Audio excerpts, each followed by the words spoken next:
Magandang araw Pilipinas. Nandito ako ngayon sa aming rooftop.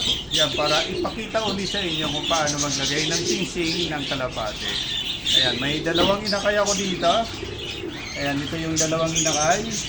At nandito naman yung dalawang singsing. Ayan, itong singsing na ito, bali personal ring ko ito. Ayan. Ayan.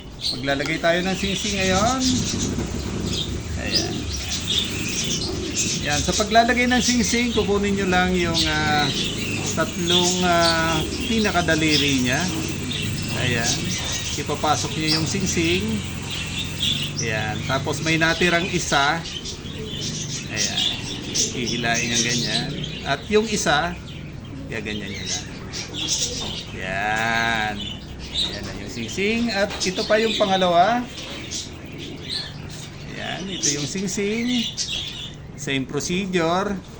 Ayan, yung tatlo, hilain mo. Tapos yung isa, hilain mo na pag napasok na yung singsing. Ayan. Ganyan lang kadali maglagay ng singsing ng kalapati. Ayan. Thanks for watching and God bless everyone.